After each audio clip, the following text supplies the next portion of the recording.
Embassy of India and PP Gorilla India Nepal Foundation warmly welcomes you all to this 20th edition of Voices. Today we have with us eminent Indian author Namita Gokhale speaking on cross borders literary culture in South Asia. Can we have a huge round of applause for the eminent Indian author Namita Gokhale?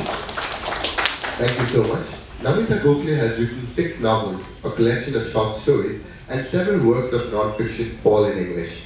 To name a few, they are Paro, Dreams of Passion, God's Great and Grandmother, A Himalayan Love Story, The Book of Shadows, In Search of Sita, and Shakuntala. Namita Gokhale has written several books of non-fiction, including Mountain Echoes, which deals with a Kumaoni way of life through the eyes of 4 highly talented and individualistic women. The Book of Shiva is an introduction to Saivat philosophy and mythology. Gokhale's recent work Priya in Incredible India resurrected some characters from her debut novel Paro. A collection of short stories, The Habit of Love, was published in January 2012. Publishing is Namita Gokhale's another productive indulgence, the Namita Gokhale Editions, a signature imprint published in association with Roli Books, introduced some notable titles including Rashna Imashli Gandhi's The Psychology of Love and Nilima Dalmia Adhar's biography on her father, R.K. Dalmia. She has conducted 2 memorable writers' retreats in Landor with Roli Books for the Namita Gokhale edition. She is one of the founder director of Yatra Books, which co-published with Penguin Books in Hindi, Marathi, Urdu, and other Indian languages, including in English in a groundbreaking series. She is the founder director of the Jaipur Literature Festival, along with author William Dalrymple, which started in 2006. She is also the festival advisor to Mountain Echoes, a literary festival in Bhutan, and the Kathmandu Literary Jatra, a first of its kind literature festival in Nepal, dedicated to promoting multilingual reading culture. She currently curates Kitab Nama, Books and Beyond, a weekly book show on Doordarshan. Namita Gokhale is also one of the most adored Indian authors in Nepal, who's visited Kathmandu for various literary works and festivals for over 15 times now. We're so happy to have you here, ma'am. This talk will go for like 40 minutes. She will also have a video presentation, after which we will open the floor for you to raise your questions or pass on the feedback or interact with her. Please stay with us. Now over to you, ma'am. Thank you so much. Thank you. I'm going to... Hello. I'm so happy there are so many people here, but there seem to be many gentlemen and very few ladies. And that I'm feeling bad because I try to reach out to women writers and women readers everywhere. It's a real honor to be invited here today. I've come here and spoken once before, some years ago. And this is a beautiful library. And why it is beautiful is because all the books look well read. Every book looks as though it has been borrowed, read, understood, returned. Even returned is a big thing because sometimes people don't return books to libraries. But it's a really beautiful library, and I cannot think of a better place to talk to people about books, reading and writing. So I'm here today to talk to all of you about the secret life of words and of the narratives and the stories that connect all of us. First of all, it's an extra joy to be here in Kathmandu with the unseen presences of the Himalayan peaks to bless us. I am a Kumaoni from just across the Kali River, from Nainital and Almora, and I feel a strong bond with the language, the music, the food, the culture of Nepal. The Himalayas are the youngest mountains in the world. They have a presence, they have an energy, they have an intuition about them. I've in the past had the privilege of being associated with the literary yatra that took place some years ago in 1911. Through that, I heard, read, met many Nepalese writers. 2011. 2011, that's what I said someone. 1990. Oh, that is because I'm writing a book just now set in 1911. So, rewriter got distracted. I've had the opportunity through the Jaipur Literature Festival of meeting many Nepali authors over the years, from Manjushri Thapa and Suvani and Pranab Mansingh, Narayan Wagde, Ravi Thapa, Prashant Jha, Sujeev Chakya, Kanak Dikshit, so many others who I met today, who are here with us today. And Ajit Baral also comes to the Jaipur Festival. And so I feel connected to this very intellectual atmosphere in Kathmandu, where people are not only thinking of making money and buying property, but they're also thinking of reading, writing, and the world of ideas. And of course, Nepali is one of the 24 Indian languages, just like Maithili is one of the Nepalese languages while being an Indian language. So my talk today is about these experiences of the crossover of languages and cultural borders. Because often we associate a language with a particular nation or with a nationalistic feeling or with a particular culture. But actually the larger South Asian culture, there are many, many crossovers from the where languages have traveled and words have traveled and stories have traveled. For example, well, we'll go to the examples later. But you know, it is a very unique privilege just now to be a writer in India. I'm a writer, I'm a publisher, I'm a festival director. And I don't, of course he introduced that I write in English, but although I write in English, I work in all the Indian languages, especially Hindi, and I publish in Hindi. And one of my books, the translation sometimes of my books in Hindi come out before the English. Because while I respect English, and English is also one of our Indian languages, I don't believe it's the only one. I don't even believe it's the first among equals. I feel English is just one more language, and it's a very convenient tool of communication, because even here today, across the many languages we share, it's English that's able to communicate with you. As I said, India is at the moment transforming from being a few, I'm going to time this, otherwise I'll go on speaking and then I'll leave halfway. Okay. So India is transforming from being a very feudal, very hierarchical society, rather like Nepal was, into a knowledge society.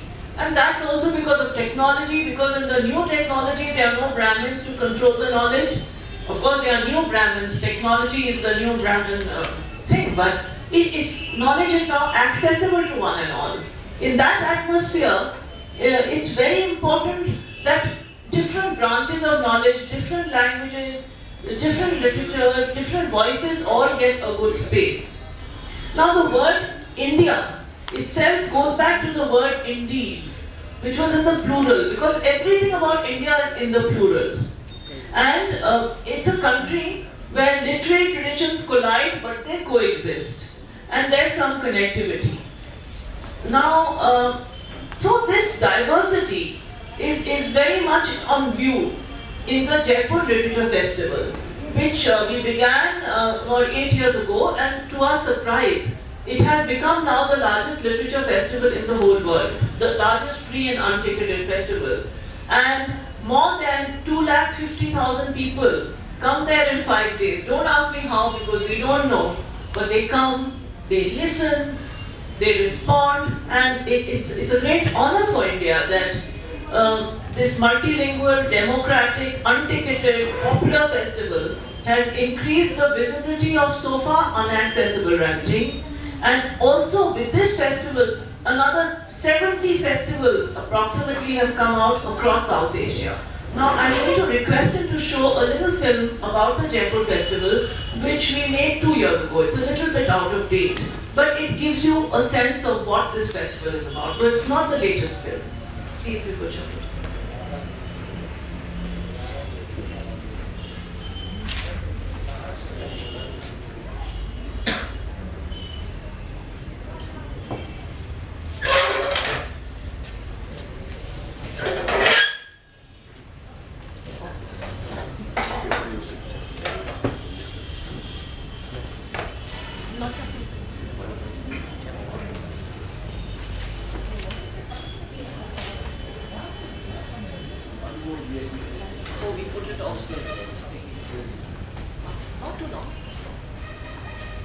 Sorry, you have to wait for a few minutes. What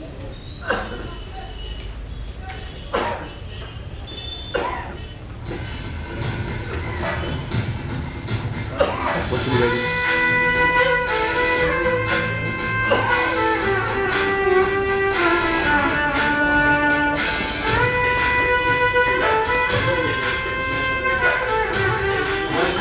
The fifth BSc Jaipur Literature Festival. Literature festivals like this one help us reflect on the changing nature of the words, of the histories they condense. The Sea of Stories, which is Indian literature, is renewed and revived every year. Every year, the world visits Jaipur, and Jaipur visits the world.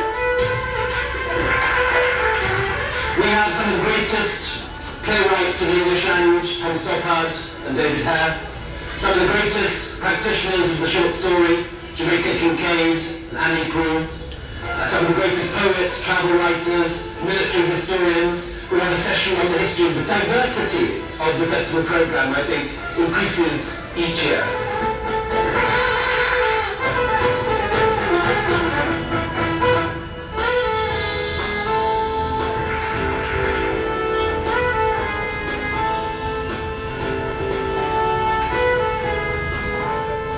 तुम्हारे शहर में कुछ रोज रहूं तो अपना गांव हिंदुस्तान मुझको याद आता है।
Actually, can you hear me?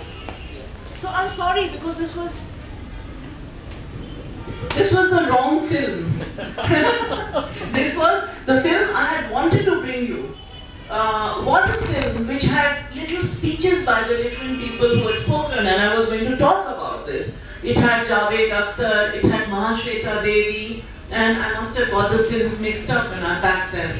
But 2 years ago, Mahashweta Devi, who's one of our greatest Bangla writers and one of India's greatest writers, in her keynote address in the Jaipur Literature Festival, she said something which I can never forget. She said, the right to dream should be the fundamental human right. And this is really, I think, the truth, that the right to dream.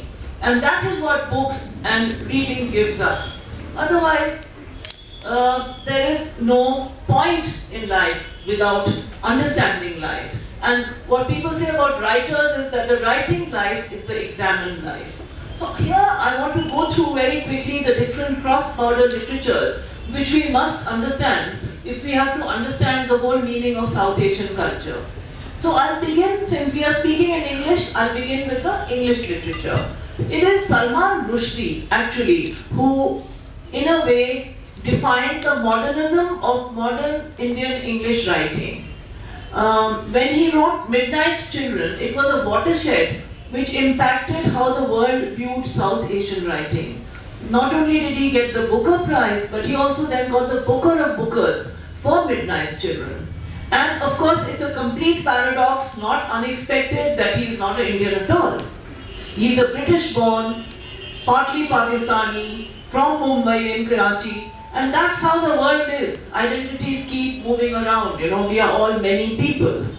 And although some critics categorized Midnight's Children as a valorization of this post-colonial, but in another way, Piku Iyer called it a call to free spirits everywhere, to remake the world with imagination.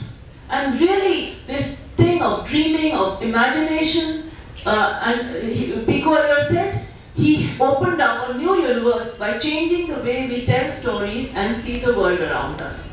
But it was not really a new way, because Salim Sinai, Rushdie's main character, what he actually did was that he reclaimed the spoken sounds of Mumbai, Bombay streets into English literary usage.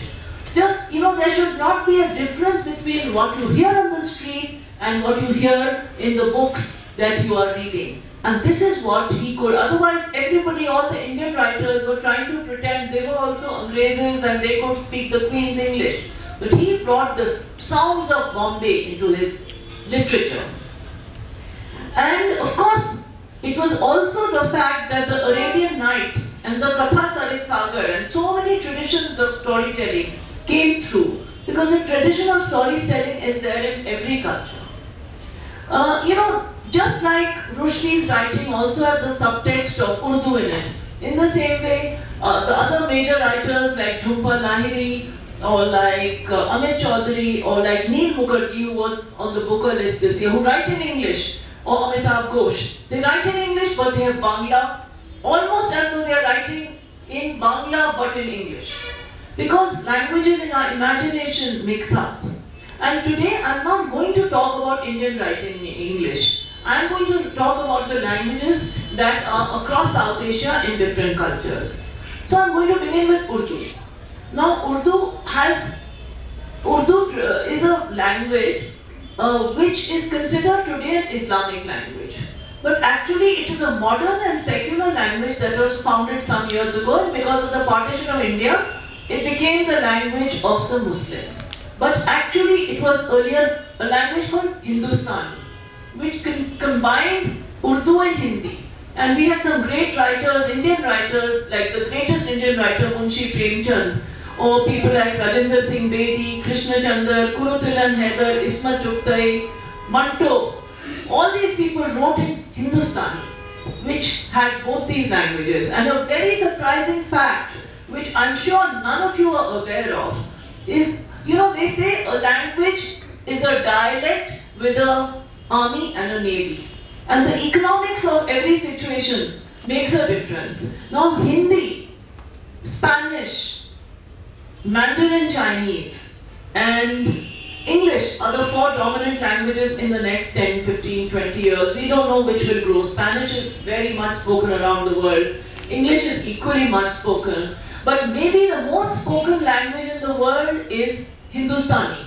If you combine Urdu and Hindi, because they have the same vocabulary but different texts, more people speak it than any other language, be it in Pakistan, be it in Afghanistan, be it in America, Canada and the UK. So languages keep changing, and when Urdu became part of a very repressive society in Pakistan, then, you know, languages, as they said, they have a secret world. So it became the language of satire and of revolution. And you have poets like Faiz Ahmad Faiz, who was their greatest national poet, and in that atmosphere of a military dictatorship, he wrote some of the greatest poetry ever on freedom. So that is the beauty of Urdu. And we must remember that Urdu has also had Urdu, not only Urdu language, Urdu culture, has had a Nepal connect. Because when the court of Awadh took refuge here, I'm not good in history, but at that time, Then the Kathak traditions came to Nepal, and I have in the past heard many beautiful Nepali ghazals, and the ghazal has become a part of the Nepali poetic tradition, as I am aware. Right now, Urdu is spoken around the world. It's spoken in Canada quite a lot. It's spoken in Bollywood, and it is spoken in Punjab. So that's how languages travel. They begin somewhere. It began like a language of the army camps, a hybrid language, and then it moved on. And now I want to discuss another national language of Pakistan, which is Sindhi. And Sindhi is a great literary tradition. From the 15th century, they had these heroic ballads, including the Shah Abdul Latif. But Sindhi has suffered because of politics and geography. Because after the partition, can you hear me? It's clear? After the partition of India and Pakistan, a lot of the Sindhi speakers in India, the Hindus, they had no land to go back to. And the Sindhi speakers there also had lost something. So in the Jaipur festival, I'm always trying to get Sindhi speakers from Pakistan and from India to connect, because some great literature is being written still in it, across the border, in spite of the sometimes bitter enmity of the two countries. And there are even dialects of Sindhi like Saraiki and Multani, which are doing really beautifully in literary terms. Then let's look at Bhutan. Bhutan is across the border, and I helped to curate a festival there also. And there also you have many languages which are getting lost. Towards the east of Bhutan, a lot of the languages are common with the northeast Indian languages. Dzongkha is a new language, and there's this clash between a government language like Dzongkha and English, which is a language of Facebook, of blogs, and of new writing. They are trying to strike a balance. Then Nepali also has a very strong presence in Bhutan, because across the Himalayan countries, whether it is in Assam or even in the northeast, Nagamis is a mixture of Assamese, Nepali, and all these languages, which is so. Nepali is one of the dominant languages across the whole Himalayan belt, all the Himalayan countries. But it changes everywhere. It adjusts its ears, its dialect according to the other languages reacting with. The Jugalbandi with the local language impacts the accent and how it is spoken. Of course there are the Buddhist links and so many others. Let's look at Sri Lanka. Now Sri Lanka has a completely different template, because Sri Lanka has one language in common with India, which is Tamil. And Tamil is one of the oldest languages in India, and it has a huge tradition of classical literature, which is the Sangam literature, and it has a big,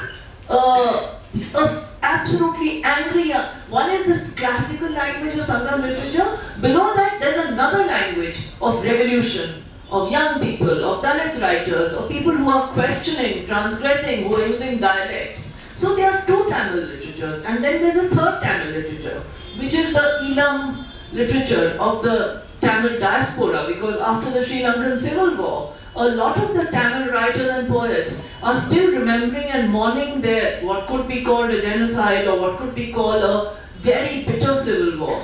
And they are writing this poetry from Paris, from Canada, from across the world. So this way that languages travel, is fascinating to me. Then they have the Sinhala writers like Michael Ondaatje, Ramesh Gunasekara, Naomi Munavira. And it's very interesting that the English writers are usually settled in London or something, live very comfortable lives, and remember the Sri Lanka they want to remember. But they are often out of touch with the modern country. And I personally am not fond of this. I mean, I respect it as good writing, but I think all these Chinese writers who don't like China from the comfort of the nearest Chinese restaurant in London, or all these international global refugees who use English, they are wonderful writers, but they are not in touch with the living language.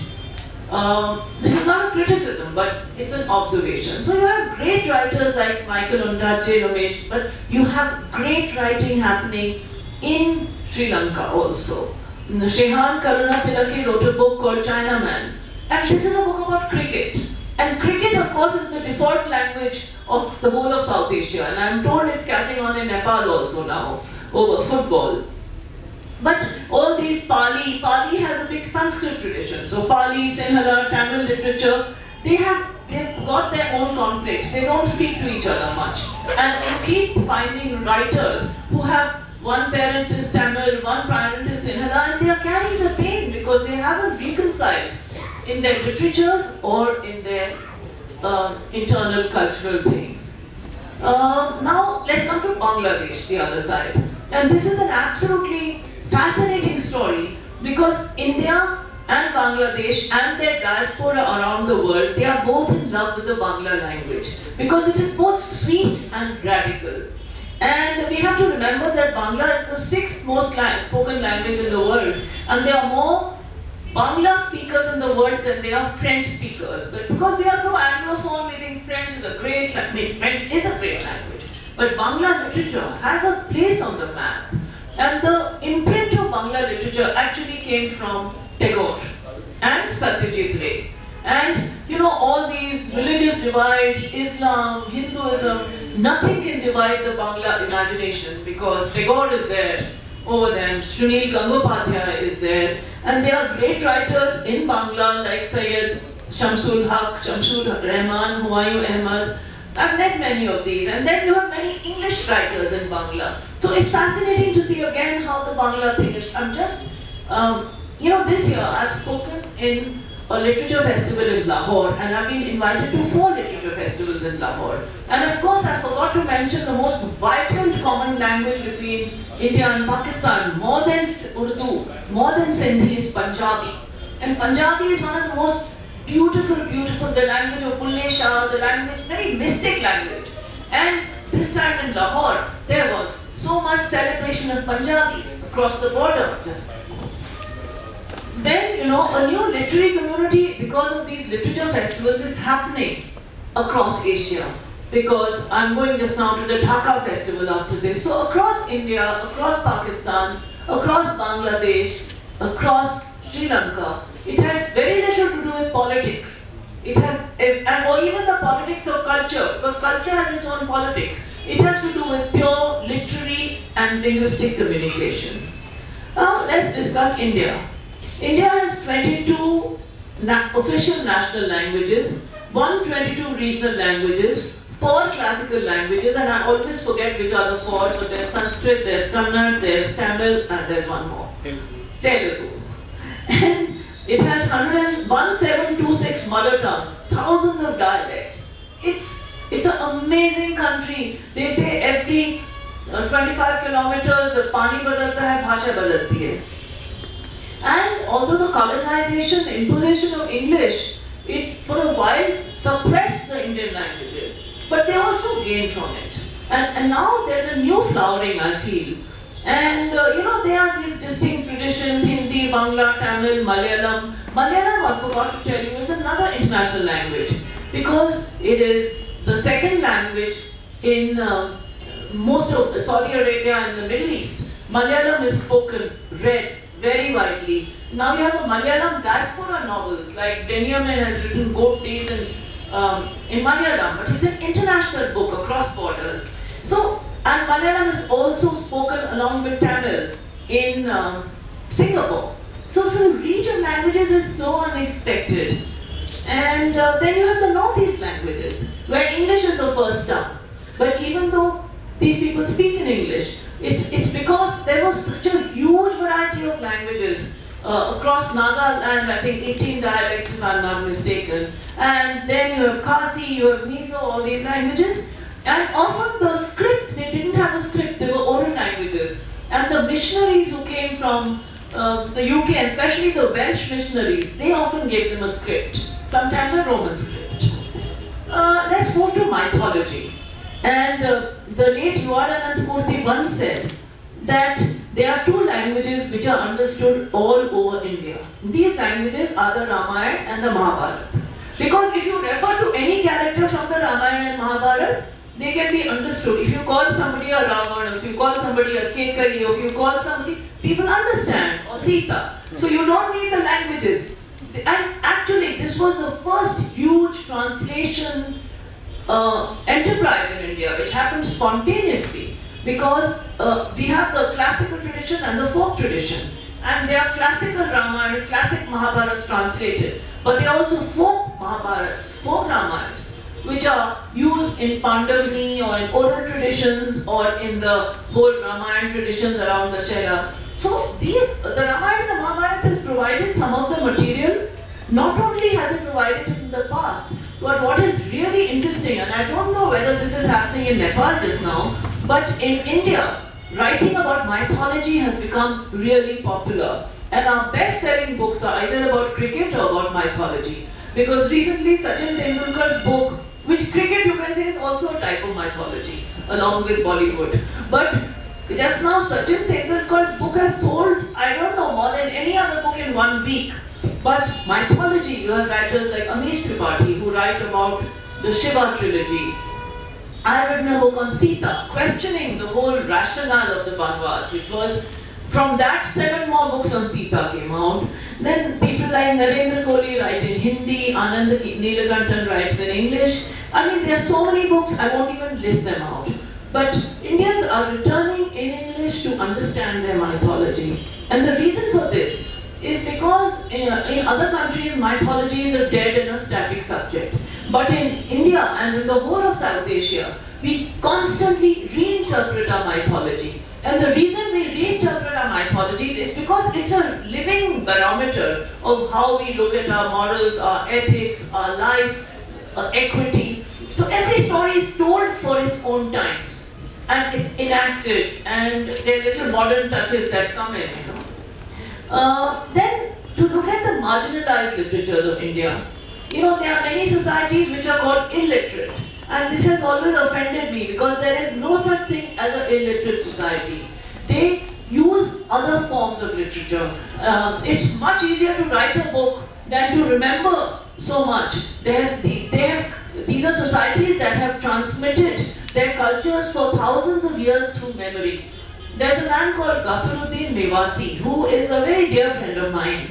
And he is continuing the tradition in Alwar of the 18th century, when the Muslim composer Sadullah Khan, he took the Mahabharata, because the whole Gyatwas episodes were around Sariska, and he told it as 22 days of poetry. And now it is a secular poem told by the Muslim community. They recite it for 22 days. But this man is old. When he dies, there is nobody to remember. So the oral traditions across South Asia are the most urgently needing love, attention and respect, is what I feel. Otherwise you cannot transmit them. You read about them in some library. Then there are the Dalit voices, which are extremely important, because this is the real transformational literature of India. And it's only through the Jaipur Festival that I really came to know and respect and understand Dalit literature. It was when I first read and met a gentleman called Om Prakash Valmiki, whose Juthan is one of the most beautiful books in Hindi and in English. And when he came to the Jaipur Festival, and it moved people to tears, you know. Then there are people like Kancha Ilaya, who is the ideologue of the Dalit movement, and he wrote, I'm going to quote here, he wrote an article in the Deccan Herald where he said, literary festivals teach how to connect oneself to social mass culture if one is doing transformative writing. If it helps even a section of the oppressors to identify with the point of view of the oppressed, writing becomes more meaningful. That's why in all the festivals, all the events I do, I don't take any political position myself. But I try to be neutral. But I try to make as many political points of view, or apolitical points of view. Because everything is political and nothing is political. To talk. Because only when there is dialogue, if everybody speaks to the people who are already convinced, where is the transformation of literature?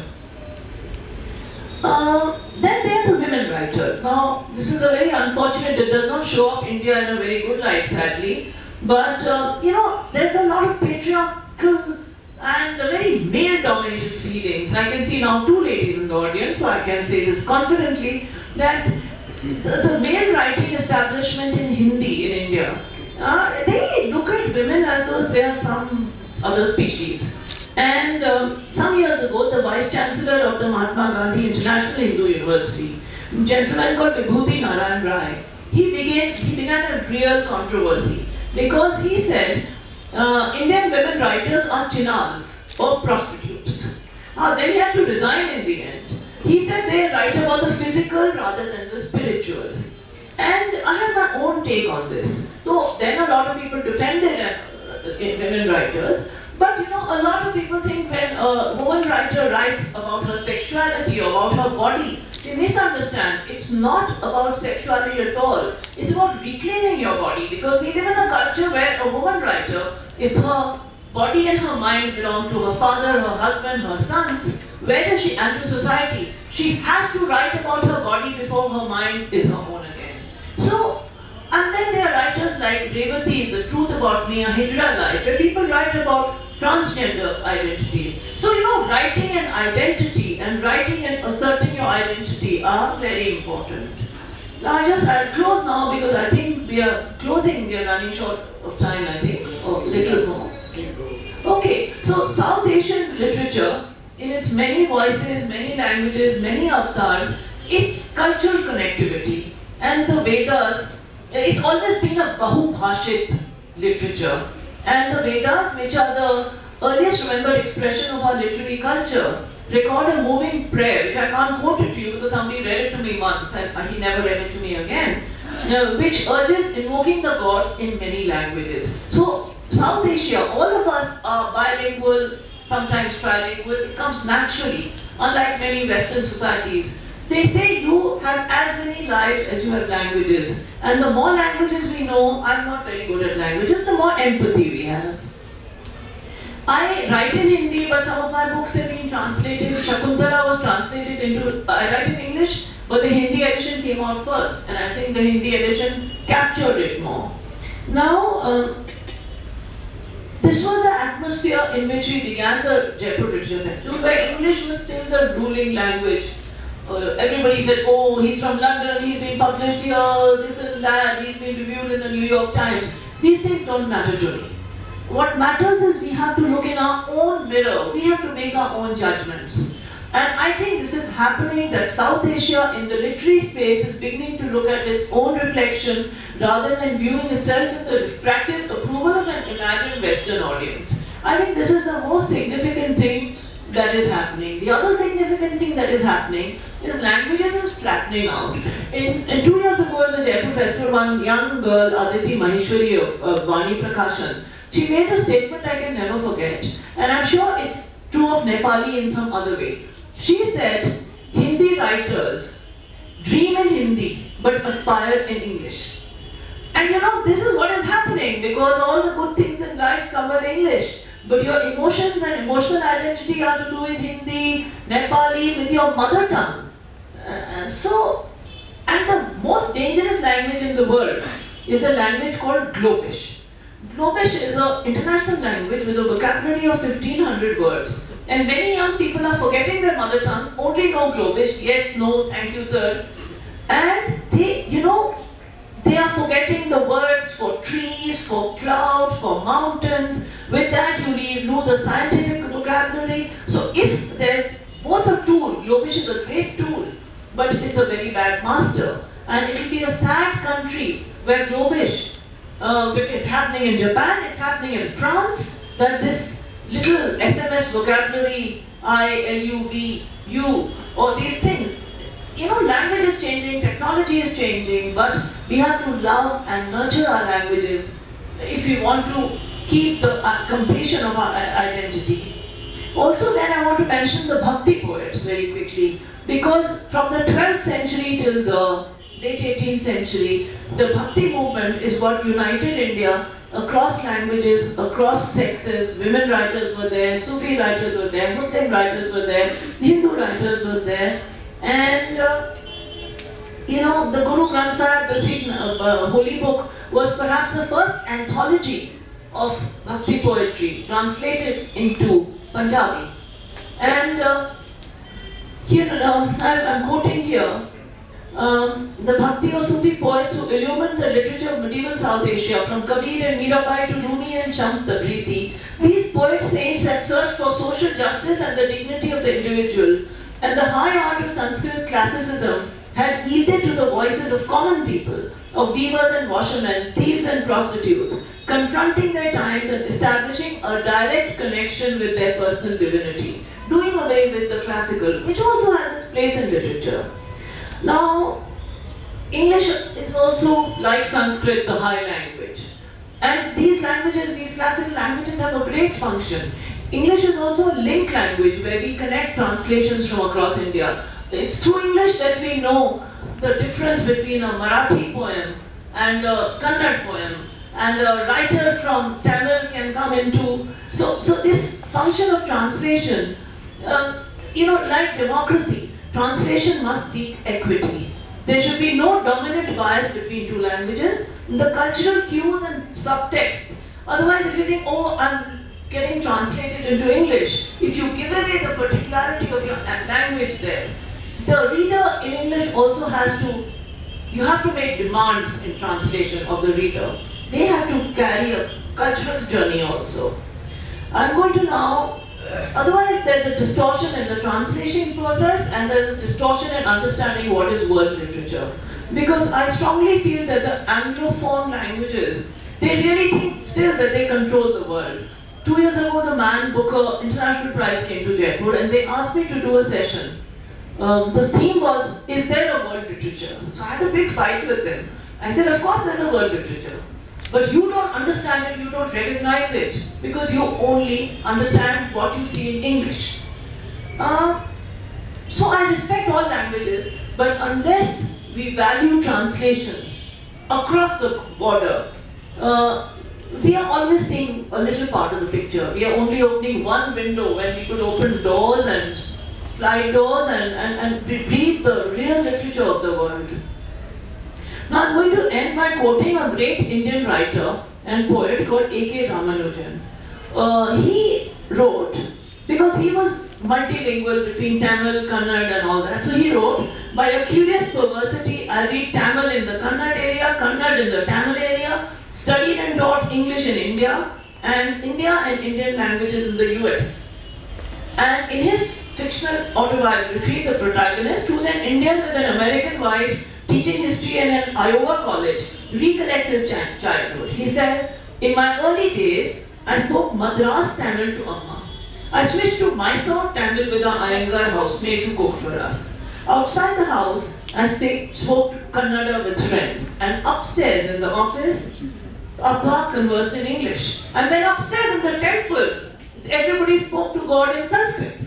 So these upstairs, downstairs, inside out, I got accustomed to many languages. I suspect it happens, as I've been explaining to you, that across the borders of South Asia, we pick up so many languages, so many inflections, so many nuances. This is a great local, regional blessing that we have so many nuanced words, cultures, which are resilient, and with social media, television channels, passive vocabularies, they are growing.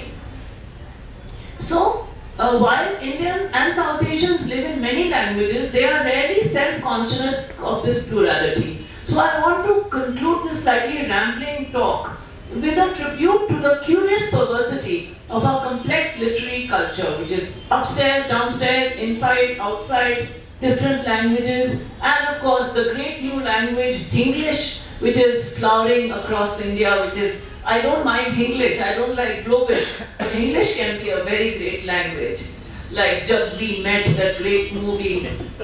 Now, it's a unique privilege to be in the eye of the storm of this great literary re-exploration of some of the most ancient continuous cultures in the world that we have across South Asia.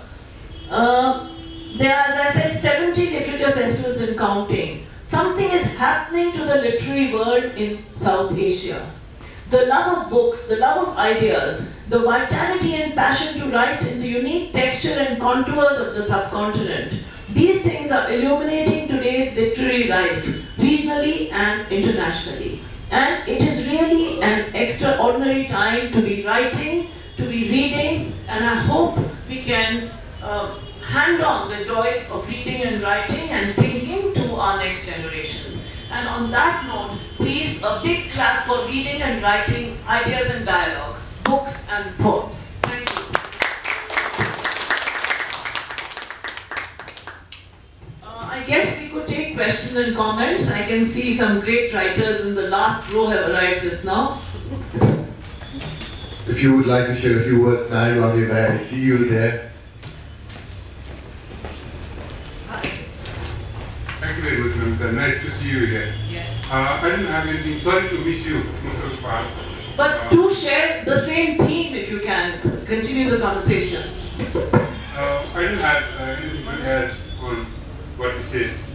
I just have one question. You run literary festival as well. That was great. You might be following very keenly the South Asian languages, the progress, development outside English as well. So which language in particular progressing in literary excellence sense? So which languages or language is or are progressing much on that front outside English? Thank you, Nara. It's a very interesting question. And first let me tell you which languages are languishing. The languages which are languishing are the Himalayan languages sometimes. And that's because last year at the Jaipur Festival we had a special session. We had Manjushri Thapa also there. We had my dear friend Shekhar Pathak, who's working with Ganesh Devi, and Prasun Joshi as a popular Pahari writer. And you know, because the Himalayan languages are so isolated, they are the languages of small communities, pastoral communities, such languages which don't have access to media, they sometimes shrink, but this happens. And the Andamanese language, the last speaker of the great Andamanese language died 2 years ago. So these are the languages which are shrinking. I feel the language which dominated Indian literature for almost 150 years was Bangla. And still you go to any literature festival, you go to any reading, it's the Bangla writers who are writing in English and Bangla, who are the most intensely informed and they care about writing and reading. But the person who is moving ahead in excellence and in radical ideas and in technology is the Malayalam writers. Last year I found on their own 8 Malayalam writers had come to the festival. Not that we had said we'll have a Malayalam section, but somebody was excellent. Shashi Tharoor was excellent for something, M.T. Vasudevan Nair was excellent for something, Benjamin, K.R. Meera. So I feel for some reason, just you cannot say why some language is doing well. I think Malayalam has a huge reading culture. And they don't read only they read in Malayalam and they read with pride. You know, when you have Hindi writers, you talk to a Hindi speaking couple, you say, do you read books in Hindi? And the man will say, no, my missus reads in Hindi. They feel ashamed of their own language. But in Malayalam, they are proud of their language. And great cinema is happening. So if great cinema happens along with great writing, it feeds each other. Awards are happening, bookshops are happening, publishing is happening. And you have the Sharjah Literature Festival, which was almost a dead festival till they brought in the Tamil, the Malayalam people. And then I went there 2 years ago. In the Sharjah Festival, people are going with shopping carts, buying up books like there's no tomorrow. So my answer is Malayalam followed by Bangla, though Bangla used to be leading earlier. Thank you. Any more questions?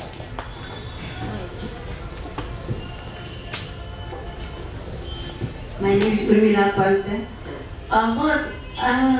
आपके इसमें मैं बहुत देर से पहुंची हूँ, फिर भी मैंने आपके 2-4 शब्द सुनने के बाद ऐसा लगा कि आपने कहा था पानी बदलता है, भाषा बदलती है। उसमें मैंने एक मुक्तक लिखा, पानी बदलता है, भाषा बदलती है, साहित्य धारा में बहकर परिभाषा बदलती है। क्या ऐसा हो सकता है? बिल्कुल, साहित्य धारा में बहुत आपने सुंदर कहा और परिभाषा बदलती है, मगर ये भी याद रखना है कि आजकल पानी बदलता नहीं है, क्योंकि पानी मल्टीनेशनल लोगों का हो गया है।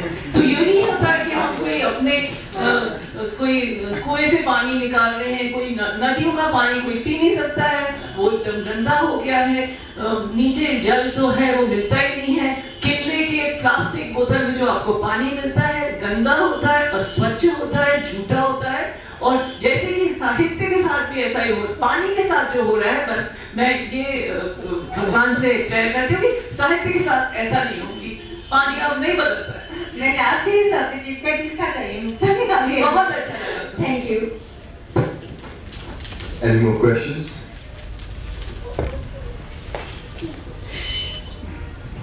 Hello, namaste. I am Prasad, and I am very proud of Nepali language and Hindi language.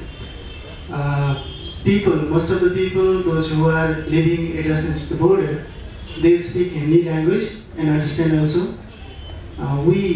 Those who also don't know Hindi language, they understand, understand Hindi movies. They go often Hindi cinema. But in Hindi cinema, I am looking that most of the films are using their words, especially English words. They are using English words. What is your comment on this? Because in the globalization process, India is moving towards the emerging power.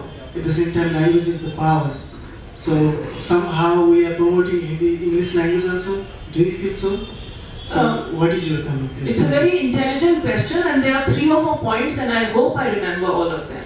The first is that, Hindi cinema has been a great friend of literature in the past.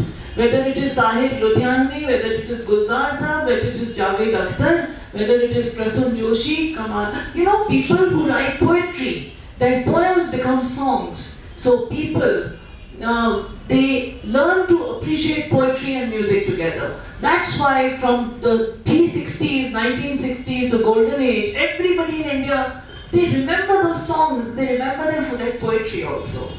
So that is right. The second thing is the mixing up of Hindi, English and every language, that Khichdi Bollywood language. It's what unites India.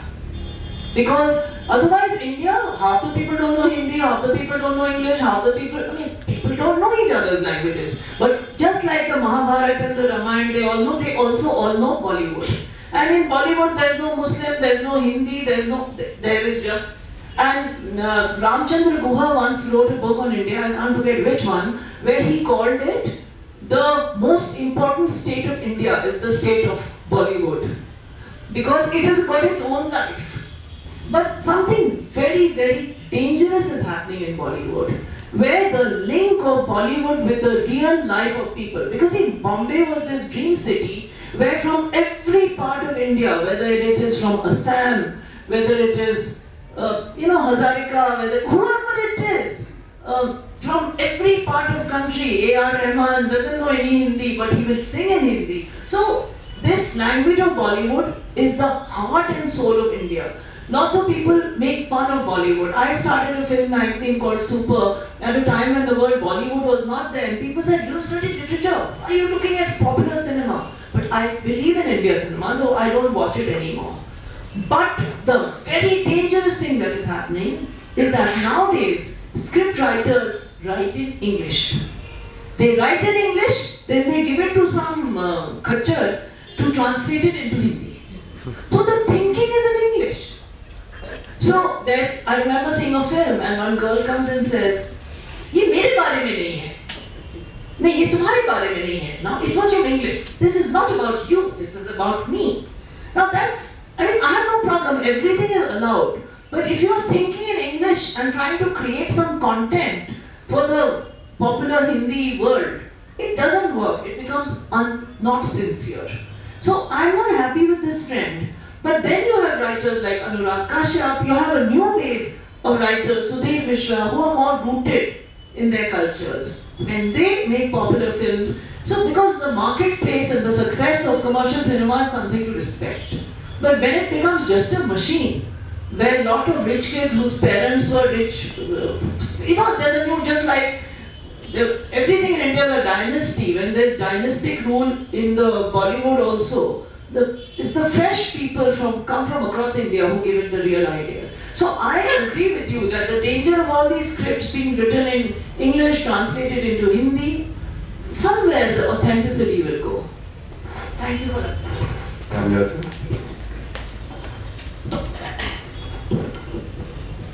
I am highly influenced by your deliberation. I have coined you have coined a term, right to drink. The right to drink. So, I have not coined it. It is Mahashweta Devi who is my guru ki guru who has coined it. But it should be even in Nepal. In fact, we should start a movement, the right to dream. And it's a right which nobody can take away from you. Writers are mad dreamers, right? I congratulate you.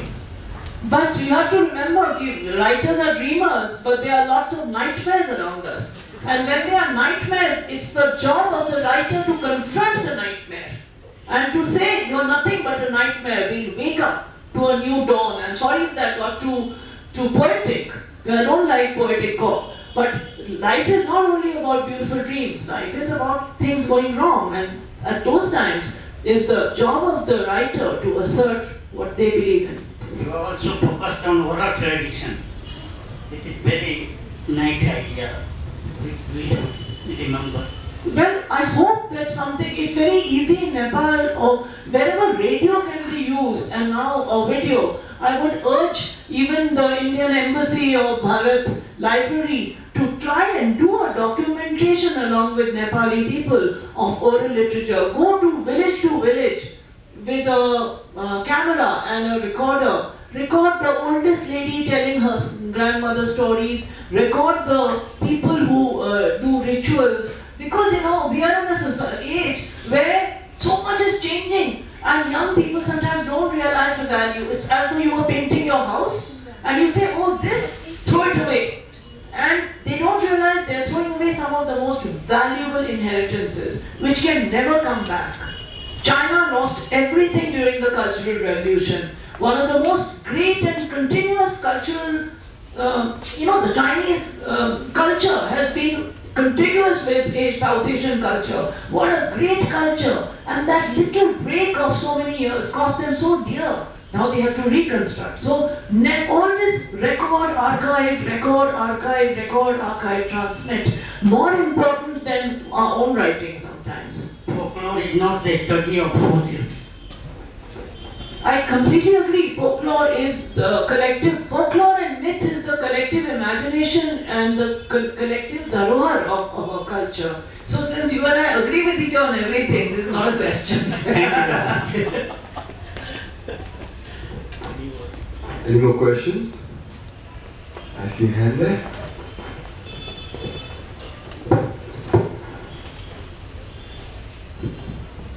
Hello.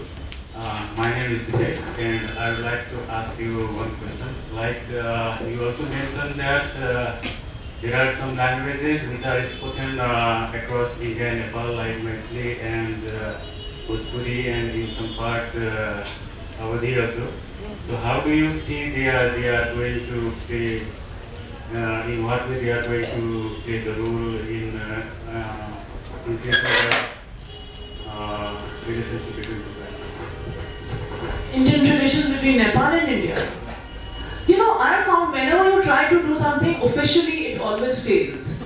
You try to say in Awadhi friendship, Bhojpuri friendship, Maithili friendship, some people will come, make some official trips, there's no heart in it. I was just discussing with Mr. Abhay how there's this festival we do in Patna. And there was a session I was really impressed by where they talked about Maithili is the official language in Bihar. Bhojpuri is not one of the 22 Indian languages. Rajasthani is not one of those languages. Because sometimes politics comes into it. Since it became an official language, Maithili suffered. Because it came into the bureaucrats' hands. Never give a language away to bureaucrats.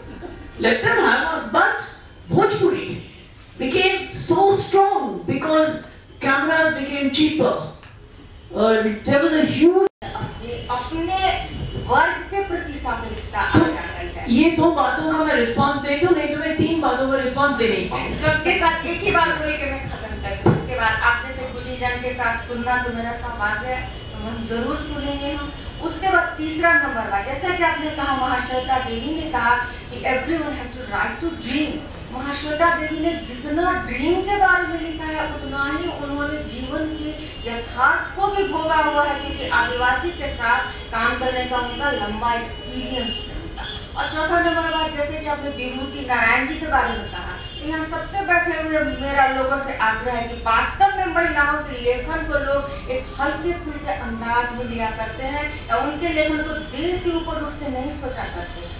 तो ऐसे लोगों के बीच में मेरा यही कहना है कि उन लोग कृपा करके उन लोग प्रतिभा राय को पढ़ें। यही किताब मिल जाएगी, यही किताब है, उनकी सारी किताबें पढ़ेंगी, या सुभद्रा कुमारी चौहान को पढ़ें, या नई लेखिकाओं को पढ़ें, तो उसके बाद उनको पता चल जाएगा कि हमारा भी मेंटल स्टेटस जो है तो पुरुषों के ही जैसा है।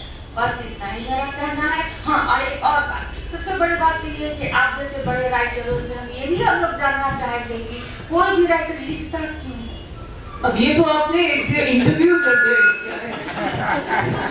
5 बातें और एक छोटा भुलक्कड़ नारायण मेमोरी और इतने मान। तो पहली बात जो आपने कही,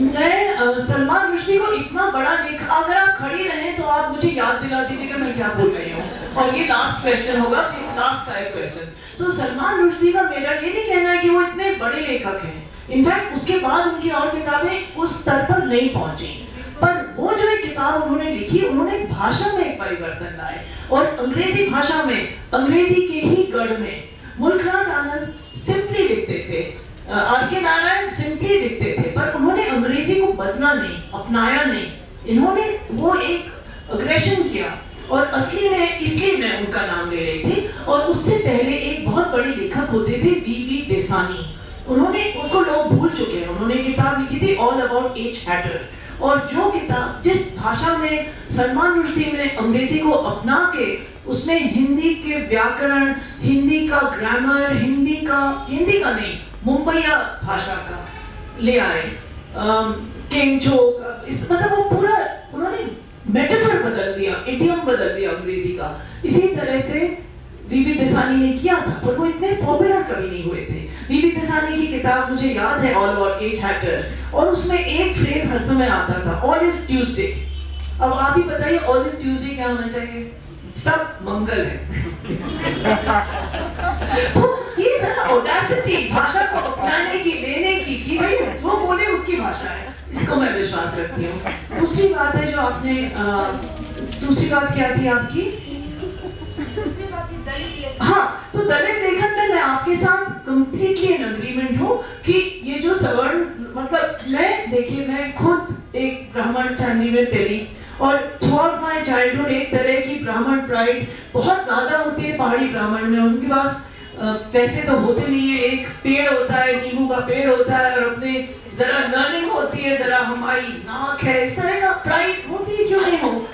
मगर जब मैं दलित पोजीशन कब समझी, मैंने किताब एडिट की इन सर्च ऑफ सीता, क्योंकि मुझे लगा इसमें बड़ा अन्याय है कि हमारी जनकपुर की सीता जो है, कोई भी प्रेग्नेंट औरत को 9th month ऑफ प्रेगनेंसी में तुम जंगल में छोड़ा और तुम कहो ये एक राजा का न्याय है। उस देश में कभी जेंडर इक्विटी हो ही नहीं सकती जहां इस बात को क्वेश्चन नहीं किया जाए। हर हिंदुस्तानी औरत या हर एशियन औरत के सामने एक अग्नि परीक्षा और एक लक्ष्मण रेखा खड़ी है हर समय। तो जब मैंने ये किताब लिखी और इस पे रिसर्च किया और एंथोलॉजी बनाई, तब मैंने देखा कि जो औरत की पोजीशन है एक ब्राह्मण या जो हिंदू पेट्रियार्की में एक जो औरत की पोजीशन है वो, और जो दलित की पोजीशन है वो, मतलब दे आर नॉट इक्वल, पर एक ही नजरिया से मतलब कुछ वहां से सिमिलैरिटीज हैं। फिर इतने सालों जब इतने बड़े बड़े दलित लेखक जयपुर आए, उनसे मेरा मिलना जुलना हुआ, मैं थोड़ा समझ पाई कि यहाँ क्या हो रहा है ट्रांसफॉर्मेशनल राइटिंग में। पर उसमें अगर खाली एंगर हो या फ्रस्ट्रेशन हो या सोशल असर्शन हो, ये बात नहीं है। क्योंकि जैसे अजय नवारिया एक राइटर हैं, वो हिंदी में लिखते हैं, वो दलित राइटर्स के बीच में बहुत अनपॉपुलर हैं क्योंकि वो बहुत अच्छा लिखते हैं, पर वो खाली इन्हीं विषय पर नहीं लिखते हैं, वो उनकी आइडेंटिटी उससे अगले जनरेशन में चली गई है। तो इसमें जो नुआंसेस होती है इनमें हम देखते हैं अच्छा लिख कौन रहा है। और ये जो आप कह रही हैं इसका अंग्रेजी में एक शब्द है अप्रोप्रिएशन ऑफ वॉइस। तो ये जितने एकेडमिक्स होते हैं, जितने बड़े लोग होते हैं, उनको बड़ा अच्छा लगता है अप्रोप्रिएशन ऑफ वॉइस कि चलो आजकल ये फैशनेबल है तो मैं भी इसको भी ले लूं। मैं किसी को मतलब ये भी हक है सबका दुनिया में जो जहाँ अप्रोप्रिएट कर ले, मगर जो असली राइटिंग होती है वो उसमें एक ऑथेंटिसिटी होना, अगर ऑथेंटिसिटी नहीं हो तो ह्यूमिलिटी हो। अगर आप समझ गई मैं क्या कह रही हूँ। और बाकी भी आपकी सब बातें मैं बहुत सहमत हूँ इन सब से, और बड़ा अच्छा हुआ कि ऑडियंस से भी इतने मतलब आपने मुझे थॉट्स दिए।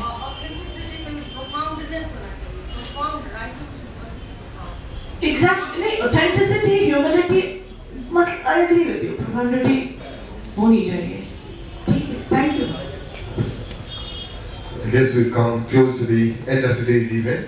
May now kindly request Avesta to kindly share a few words and present a token of appreciation. Can we have once again a huge round of applause for Namita Gokhale who gave us her time, and thank you so much, ma'am. Avesta.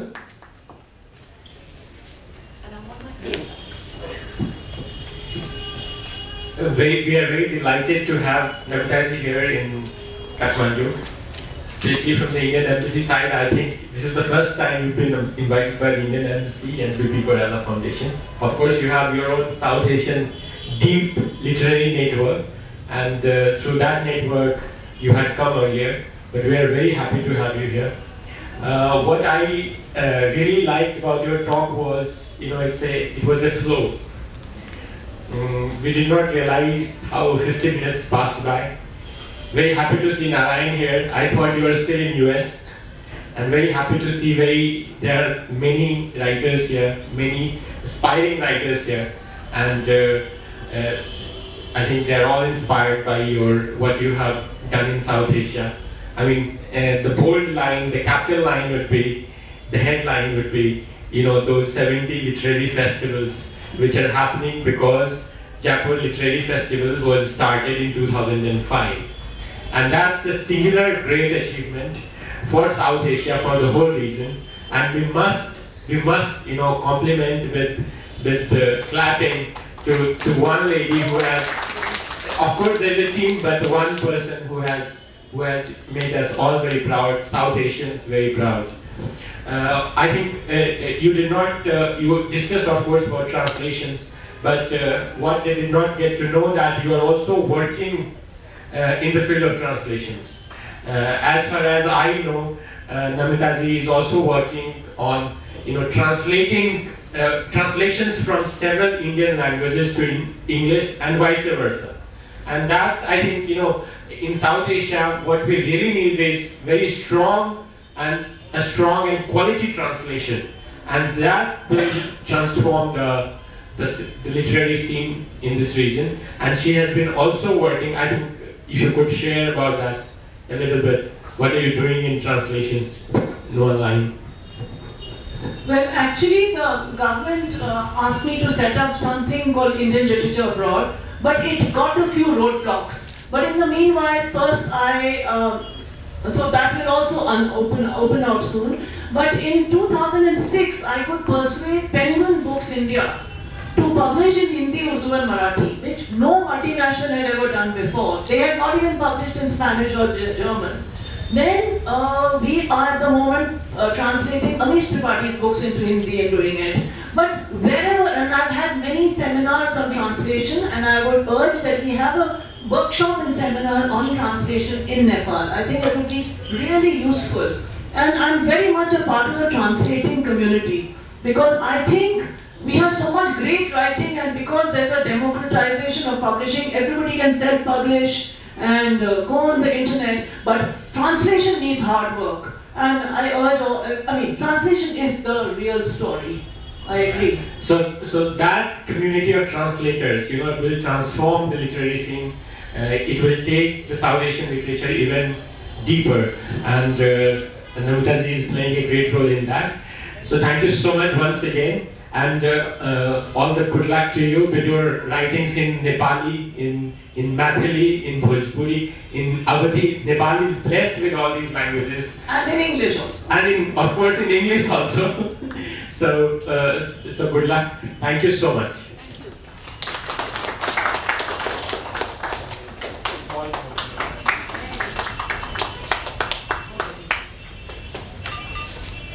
And thank you, all of you, for being an interested audience. It feels very, very gratifying to have people who are listening to one.